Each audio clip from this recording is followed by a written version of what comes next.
नमस्कार। बीएड प्रथम वर्ष विषय हमारा संस्कृत का शिक्षा शास्त्र, जिसके अंतर्गत कि हम लोग भाषा के अंदर जेंडर की बात कर रहे थे।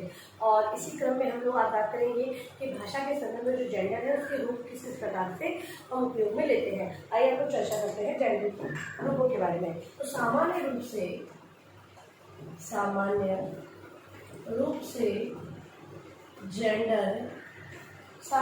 से जेंडर का प्रभाव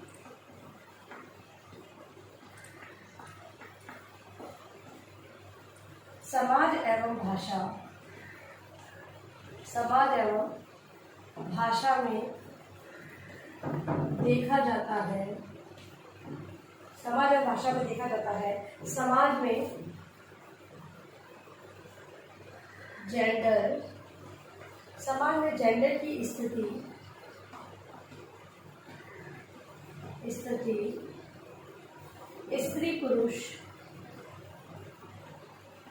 स्त्री पुरुष एवं निर्जीव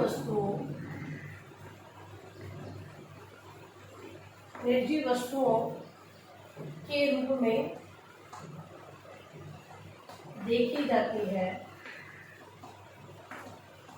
देखिए, हम लोग जब हम बात करते हैं कि समाज में हम समाज से जुड़े हुए हैं और समाज के अंतर्गत हम अगर जेंडर या लिंग की बात करते हैं तो स्त्रीलिंग और पुल्लिंग, एक आदमी और एक औरत, ठीक है, व्यक्ति को बुलाने के लिए हम लोग पर्टिकुलर दो हमने जेंडर निर्धारित कर रखे हैं कि स्त्रीलिंग और पुल्लिंग, तथा वस्तुओं के लिए हम लोग अलग से एक, जैसे कि भाषा के अंतर्गत नपुंसकलिंग का प्रयोग किया जाता है। कुछ भाषा के अंतर्गत नपुंसकलिंग का उपयोग किया जाता है, जो कि निर्जीव वस्तुओं के लिए उनका प्रयोग किया जाता है। स्त्रीलिंग एवं पुल्लिंग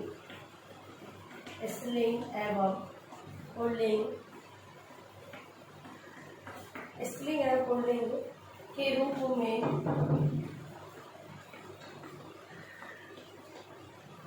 जाने जाते हैं तथा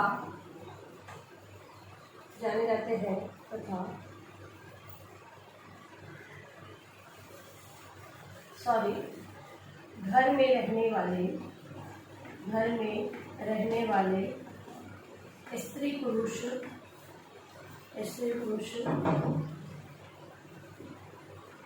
स्त्रीलिंग एवं पुल्लिंग के रूप में जाने जाते हैं तथा घर को नपुंसकलिंग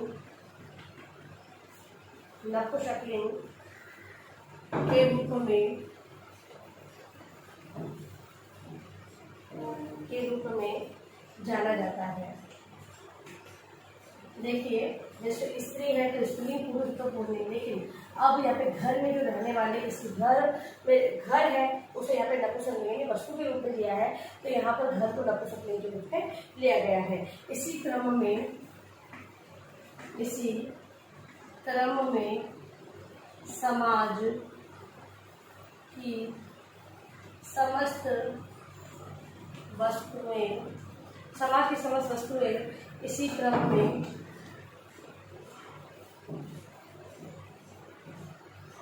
जानी जाती है। व्याकरण में लिंग के द्वारा प्रत्येक व्याकरणिक व्यवस्था को प्रभावित किया जाता है। इस प्रकार समाज एवं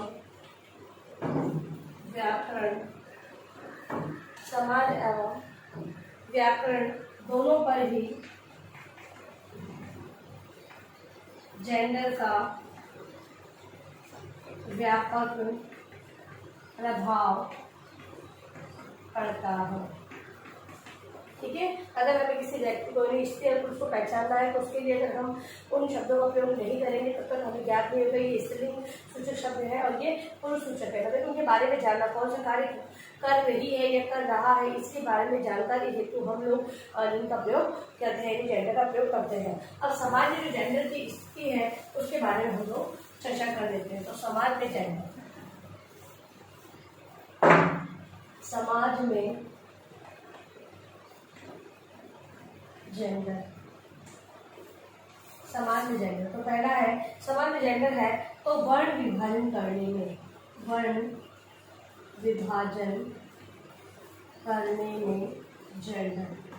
जो वर्णों की हम लोग देखते हैं कि हमारे जो व्यवसाय थे और जातियों का विभाजन किया गया था उसके अंतर्गत स्त्री और पुरुष के अलग अलग कार्यों का बताया गया था। तो वर्ण व्यवस्था के अंदर समाज में जो वर्ण व्यवस्था की गई है उसके अंतर्गत भी जो हम जेंडर है उसी के आधार पर कार्यों का भी विभाजन किया गया है। अगला है विकास में जेंडर, विकास में जेंडर। स्त्री तथा पुरुषों के जो विकास का क्रम है उस आधार पर भी जेंडर का निर्धारण किया गया है कि लड़कियों में विकास इस प्रकार होता है और जो लड़कों में विकास इस प्रकार से होता है। तो समाज के अंदर जो विकास का जो क्रम है हम लोग विकास के क्रम को देखते हैं, उस क्रम के अंतर्गत स्त्री और पुरुष के दोनों को जेंडर के आधार पर बांटते हुए विकास के क्रम को निर्धारित किया गया है।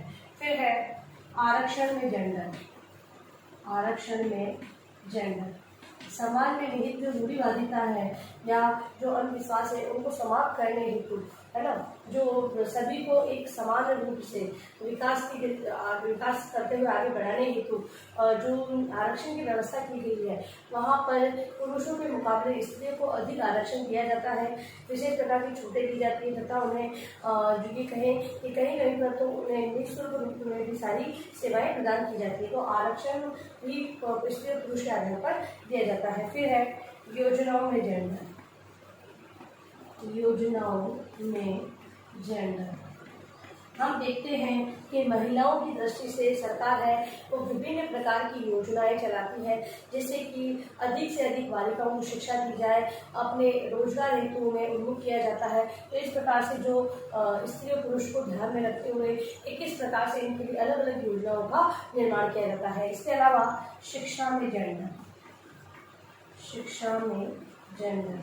जो शिक्षा की हमारी पद्धति चली आ रही है वहाँ पर निःशुल्क और अनिवार्य शिक्षा का जो प्रावधान किया गया है उसके अंतर्गत भी स्त्रियों के लिए अलग से जो व्यवस्थाएं की गई है और शिक्षा से संबंधित मतलब कि आगे की भी उनके लिए व्यवस्था की गई है कि बालिका है वो निःशुल्क और अनिवार्य रूप से शिक्षा प्राप्त कर सके। इसके अलावा रोजगार में जेंडर, रोजगार में जेंडर।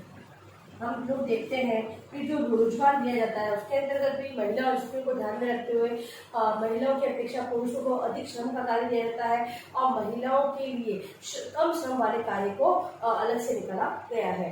फिर है शारीरिक आकार, शारीरिक आकार में जेंडर। हम लोग देखते हैं कि जो पुरुष है वो स्त्रियों के मुकाबले उनमें शारीरिक जो क्षमता होती है वो अधिक होती है, मतलब कि श्रम करने की क्षमता, शरीर से वो एकदम हष्ट-पुष्ट और सुदृढ़ रहते हैं। वो कारण ये होता है कि उन्हें जो पोषण मिलता है वो स्त्रियों के मुकाबले अधिक मिलता है। समाज में जो धारणाएं बनी हुई होती है कि जो बालक होता है उसको ज़्यादा प्राथमिकता दी जाती है बचते बालिका के, इस हेतु में जो शारीरिक बनावट होती है पुरुषों की वो स्त्रियों के मुकाबले और अधिक सक्षम होती है। फिर है सामाजिक स्थिति में जेंडर, सामाजिक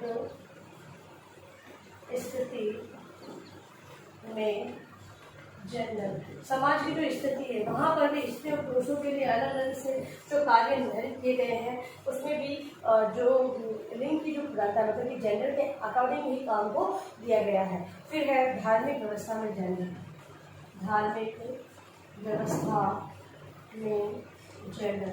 धार्मिक व्यवस्था की बात करें जो पूजा है, कर्म कांड जो किए जाते हैं उसके अंतर्गत प्राथमिकता पुरुषों को ही दी जाती है। तो यहाँ पर भी स्त्री और पुरुष में थोड़ा सा जेंडर के आधार पर पुरुषों के लिए अधिक कार्य किए गए हैं, यज्ञ वगैरह ये सब है जो पुरुष ही करते हैं। आज तो स्त्रियों को भी स्थान दिया जा रहा है, लेकिन पहले तो केवल पुरुषों को स्थान दिया जाता है और फिर भी आज भी कहीं कहीं देखे तो कुछ कमी हमें देखने को मिल जाती है। तो यहाँ पर पुरुष और स्त्रियों के माध्यम से हमें बदलाव फेरबदल किया जाता है। फिर है वेशभूषा में जेंडर, वेशभूषा, तो वेशभूषा का हम लोग सीधा सीधा अंतर देख सकते हैं कि जो स्त्रियाँ हैं साड़ी है, सलवार सूट है, उनका पहनावा ये होता है। इसके अलावा जो क्षेत्रीय आधार पर या अपने आसपास के जो कल्चर होता है उसी के आधार पर वेशभूषा होती है। तो वहाँ पर स्त्री और पुरुषों के लिए दोनों के लिए अलग अलग वेशभूषा यानी जेंडर के आधार पर ही वेशभूषा का निर्धारण किया गया है। फिर है व्याकरण में जेंडर।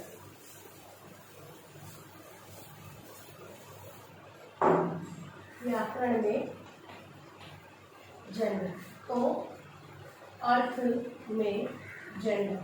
अब किसी भी शब्द का हमें अर्थ पता करना है। अर्थ पता करने के अंतर्गत हम देखते हैं कि पूर्ण अर्थ को ग्रहण करना है, इससे तो हम जेंडर को ध्यान रखते हैं कि कौन सा कार्य किसके द्वारा किया जा रहा है, उसी आधार पर हम उसके अर्थ को ग्रहण करते हैं। फिर है साहित्य में जेंडर।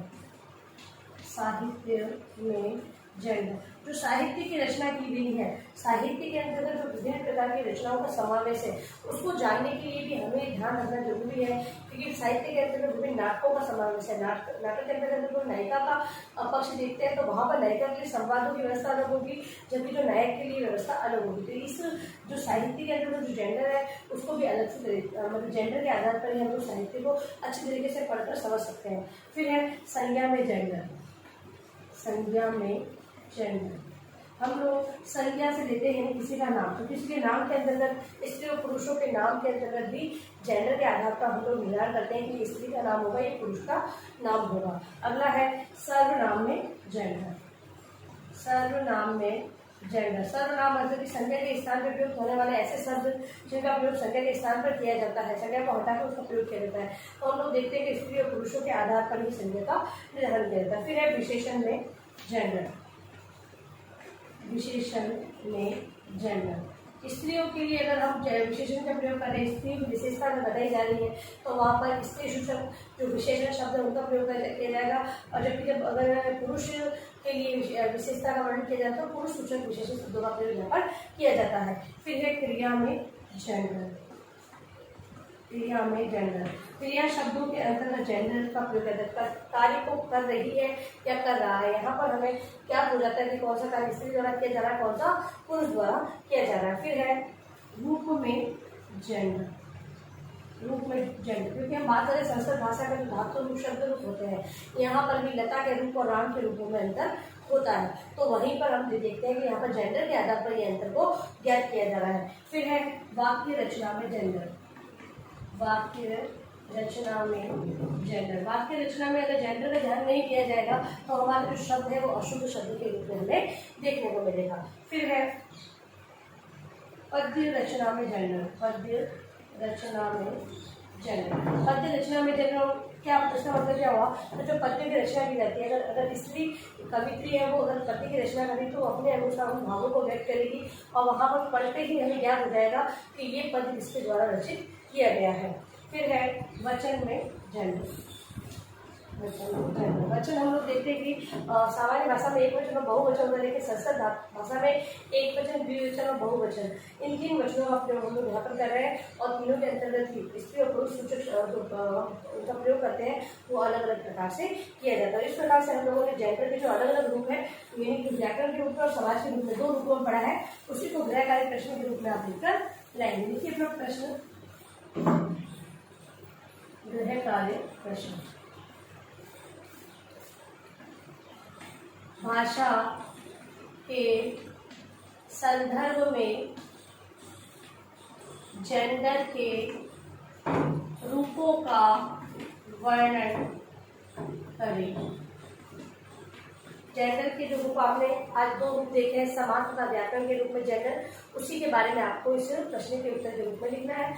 और अंत में इस महामारी के दौर में कम से कम आवश्यक कार्य होने पर घर से बाहर निकले, बाहर निकलते तो 3 बातों का विशेष ध्यान रखें, मास्क लगाए, सोशल डिस्टेंस बनाए, हाथों को वापस से अटैच करते रहें, सुरक्षित रहे, सभी का ध्यान रखें।